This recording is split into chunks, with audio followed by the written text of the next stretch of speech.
Hello everyone and welcome to Skill Bus. आज की इस पर्टिकुलर वीडियो में हम डिस्कस करने वाले हैं कि किस तरीके से आप अपना म्यूचुअल फंड डिसाइड कर सकते हो। आपको ऑलरेडी शायद ये चीज़ पता होगी कि बहुत सारे म्यूचुअल फंड्स के ऑप्शन अवेलेबल रहते हैं, जैसे कि इक्विटी फंड्स रहते हैं, डेट फंड्स रहते हैं, कभी ELSS फंड्स रहते हैं जिसको इक्विटी लिंक सेविंग स्कीम्स भी बोला जाता है, जो कि टैक्सेशन सेविंग फंड्स है।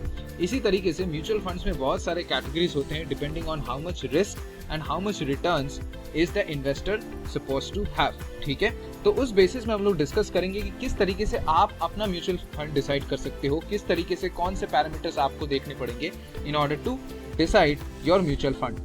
तो सबसे पहले हम लोग पैरामीटर स्टडी कर लेते हैं कि कौन से पैरामीटर्स के बेसिस पे आप अपना म्यूचुअल फंड डिसाइड करते हो।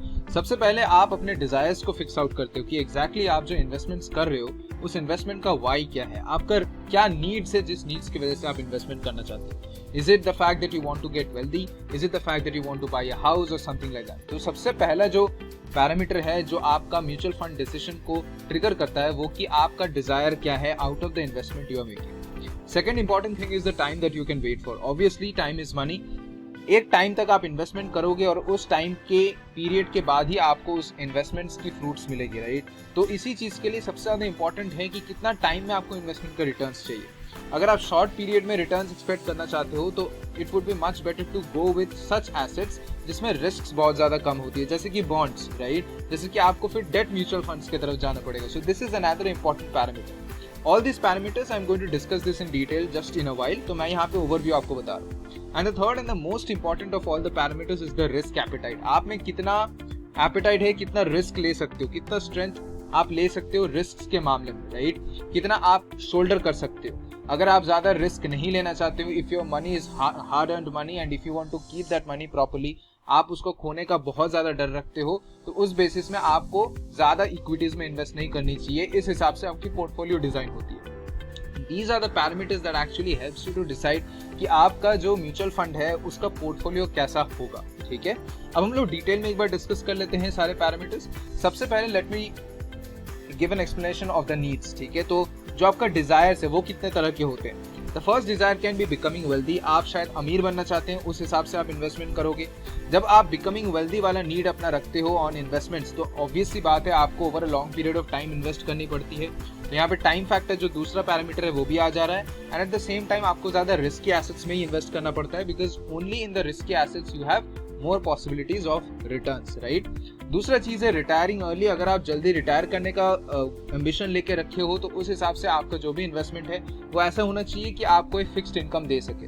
देन बाइंग अ हाउस अगर है तो ऑब्वियसली बात है वो becoming wealthy buying an house का जो इन्वेस्टमेंट स्ट्रैटेजी है वो भी लगभग सेम ही होगा। You need more returns and it would be a long time investment, right. क्योंकि अगर आपको घर खरीदना है तो you are thinking about buying a house. Let's say if you are 20 years of age and if you are starting in a mutual fund, तो obvious सी बात है आप घर खरीदना चाहोगे 45 या 40 years के बाद, राइट। तो उस बेसिस में जो लॉन्ग टर्म इन्वेस्टमेंट है 20 years का, उसमें किस तरीके से इन्वेस्टमेंट, किस तरीके का म्यूचुअल फंड आपको जाना चाहिए, तो वो आपका एक तरह का नीड हो सकता है। तो depending on this several needs, उसके बाद आप बाइंग एक्सपेंसिव आइटम्स भी हो सकता है आपका एक तरीके का इन्वेस्टमेंट गोल, या फिर having a simple life with money to fulfil the basic needs and wants. बहुत सारे लोग ये भी चाहते हैं कि ज्यादा पैसा नहीं चाहिए, सिंपल लाइफ चाहिए और सिंपल कैश फ्लोज अगर आते रहे, that is good enough for the families needs and wants, तो वो चल जाएगा। ठीक है, तो इस हिसाब से आपके नीड्स बहुत डिफरेंट तरह के होते हैं and based on the needs your investment decisions are triggered, और इसी बेसिस में आपका म्यूचुअल फंड आप कौन सा चूज करोगे वो भी ट्रिगर होगा। उसके बाद आ जाता है टाइम का फैक्टर। टाइम अगर आप देखो तो 3 हिसाब से होता है। First is short term goals, medium term goals and long term goals. Short term goals मतलब यहाँ पे आप समझ लो 2 से 3 साल के अंदर जो रिटर्न्स की बात हो रही है, that is short term. Medium term goals मतलब आप समझ लो 3 से 8 साल के अंदर, एंड लॉन्ग टर्म गोल्स मतलब 8 साल के ऊपर का जो भी रिटर्न्स है। तो इस हिसाब से अपना टाइम के बेसिस पे भी आप म्यूचुअल फंड्स चूज करते हो। तो अपना टाइम भी आपको सबसे पहले फिक्स कर लेना है कि अगर आप इस म्यूचुअल फंड में डाल रहे हो तो किस लिए डाल रहे हो। Do you want returns in a very short term, or do you want the returns in the medium term, or you want to enjoy the returns over a long period of time? तो ये भी आपका एक investment decision factor बन जाता है इस तरीके से। And the last but not the least is the risk apatite. कितना आप रिस्क उठा सकते हो। अगर इस चीज को मैं डिवाइड कर दूं तो सबसे पहला है हाई रिस्क। अगर आप बहुत ज्यादा रिस्क एपेटाइट रखते हो तो आपका इसमें रिटर्न्स का भी चांसेस ज्यादा होते हैं। हाई रिस्क में क्या होता है, ऑब्वियस सी बात है, अगर आप अपने इन्वेस्टमेंट का पोर्टफोलियो को एक तरीके से डिवाइड कर लो इक्विटी और डेट स्ट्रक्चर में, तो इक्विटीज में ज़्यादा रिस्क रहती है and at the same time equities में रिटर्न्स की पॉसिबिलिटीज भी बहुत होती है। बट ये भी ध्यान रखना है कि इक्विटी में आपका डाउनसाइड्स भी रहता है। अगर आपका सही जगह पे इन्वेस्टमेंट्स नहीं हुआ है तो डाउनसाइड्स भी हो सकते हैं उसके, तो वो हाई रिस्क है। ठीक है, अगर आप एक हाई रिस्क एपेटाइट रखते हो, ऑब्वियस सी बात है 80% of the wealth that you are investing would go to the equity portion and the 20% of your investment goes into what? The debt portion. अगर आप मीडियम रिस्क लेना चाहते हो तो आप क्या करोगे, थोड़ा सा मिड कैप कंपनीज या फिर थोड़ा लार्ज कैप कंपनीज में इन्वेस्ट करना चाहोगे, जैसे कि टाटा, रिलायंस जैसे कंपनीज। मिड कैप फंड्स भी होते हैं एक तरीके का फंड जो म्यूचुअल फंड में प्रेजेंट रहते हैं। तो अगर आप मीडियम रिस्क बेयर कर सकते हो तो you always go for mid cap companies, large cap companies. ठीक है, क्योंकि वहां पे स्टेबल रिटर्न्स होते हैं, बहुत ज्यादा रिटर्न्स नहीं बट स्टेबल गुड रिटर्न्स रहते हैं over a long period of time.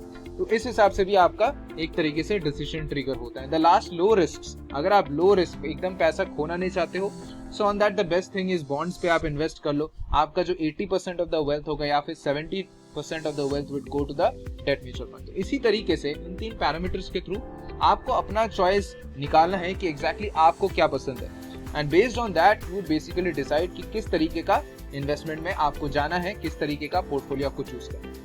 अब सवाल ये बनता है कि कैसे हम लोग अपना पोर्टफोलियो चूज करें, कैसे हम लोग अपना म्यूचुअल फंड चूज करें।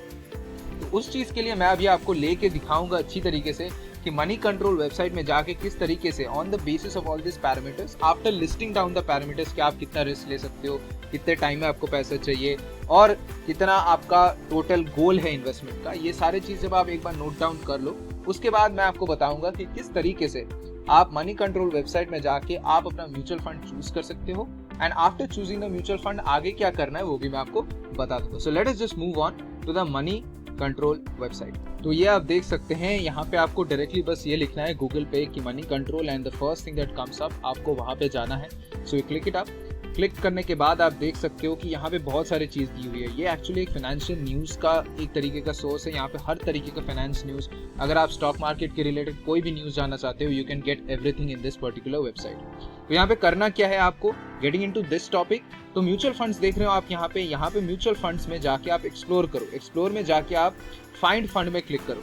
The moment you click the find fund, आपको यहाँ पे बहुत सारे म्यूचुअल फंड्स के ऑप्शन देखने को मिलेगी। हियर इट इज, आप देख सकते हो कि कितने सारे म्यूचुअल फंड्स के बारे में दिया हुआ है। यहाँ पे बहुत सारे इन्फॉर्मेशन दिए हुए हैं। सबसे पहले ऊपर क्रिसिल रैंक दिया है। क्रिसिल एक तरीके का क्रेडिट रेटिंग एजेंसी है।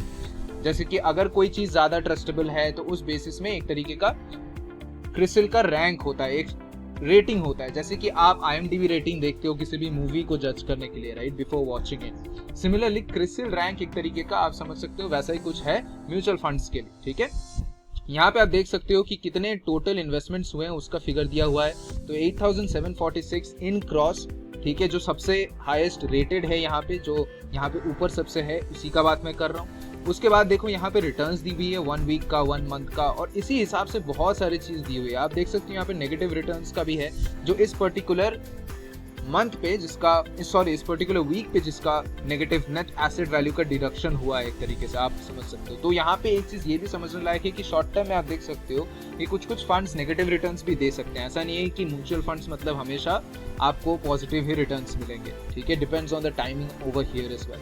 ठीक है, तो यहाँ पे आप जाके लेट्स से इसको ही मैं क्लिक करता हूँ। ये एक ELSS फंड्स है।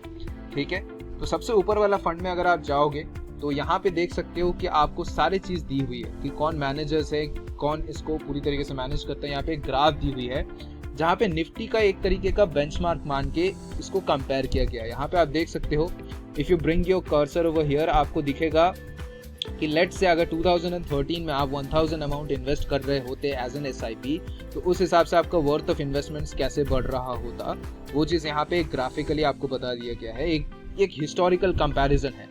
और इन्वेस्टमेंट बेंचमार्क जो है यहाँ पे, जैसे कि निफ्टी जैसे जो भी सारे आपके मार्केट इंडाइसेस होते हैं, उसी के साथ इसको बेसिकली देखा जा रहा है। मतलब मार्केट के हिसाब से ये पर्टिकुलर फंड कितना ज़्यादा रिटर्न्स दिया है, उसी का हिसाब इस चीज़ को दिखाने के लिए ये कंपैरिजन लाया गया है।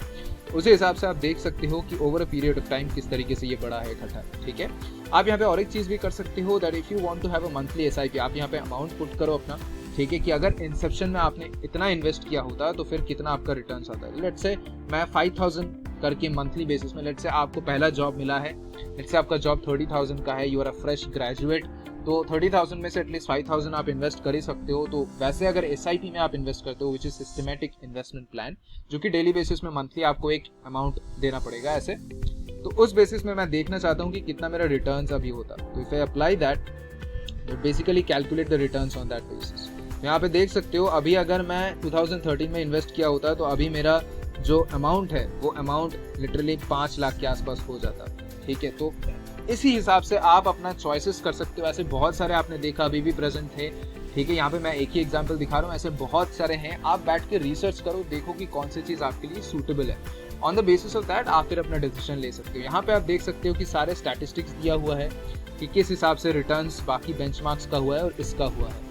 ठीक है, उसके बाद अगर आप थोड़ा सा और नीचे जाओगे तो यहाँ पे पोर्टफोलियो का दिया हुआ है कि किस हिसाब से इस म्यूचुअल फंड में आपका एसेट का एलोकेशन किस हिसाब से होगा। आपका अगर पैसा जा रहा है तो किस हिसाब से वो पैसा डिस्ट्रीब्यूट होगा। जैसे आप देख सकते हो कि ICICI बैंक में 8.7% तक जाएगा, इन्फोसिस में 8.61% तक जाएगा। उसी बेसिस में अगर आप नीचे जाओगे तो it will give you a detail understanding होता है। तो आपको इस बेसिकली एक आइडिया होगा कि कहाँ पे इन्वेस्ट किया जा रहा है, कौन कौन से कंपनीज पे इन्वेस्ट किया जा रहा है। तो इसी के थ्रू आप अपना डिसीजन ले सकते हो। This is the website that I believe can be very very helpful for any beginner. और उसके बाद द मोमेंट अब ये आपने देख लिया और लेट्स से आपने चॉइस कर लिया कि इस पर्टिकुलर इन्वेस्टमेंट में मुझे जाना है, the moment you choose it, आपको उसके बाद क्या करना है, आपके पास एक डीमैट अकाउंट अगर है तो ज़ीरोधा कॉइन में आप उसी पर्टिकुलर, जैसे यहाँ पे क्या दिया हुआ है, DSP म्यूचुअल फंड्स, राइट। इसका नाम अगर आप देखेंगे इस basically DSP tax saver fund direct bank group. तो यहाँ पे आप डायरेक्टली जाओ ज़ीरोधा कॉइन में, जाके आप चेक करो कि ये पर्टिकुलर चीज़ कहाँ पे है और किस तरीके का रिटर्न्स वहाँ पे जनरेट हो रहा है। क्योंकि आप ज़ीरोधा के थ्रू इसको खरीदेंगे, यहाँ से डायरेक्ट नहीं खरीद सकते आप, राइट। तो ज़ीरोधा के थ्रू आप डायरेक्टली खरीद लो। Zerodha coin is the name of that particular application. तो इसी के थ्रू आप अपना म्यूचुअल फंड परचेज कर सकते हो। ठीक है, so this was all about the video. I guess आपको इस वीडियो के थ्रू कुछ अच्छा इन्फॉर्मेशन मिला होगा। अगर आपको कोई भी ओपिनियन है, कोई भी डाउट्स है, उसको कमेंट सेक्शन में जरूर लिखें। Will be happy to read your comments. Thank you so much. Stay healthy and stay safe.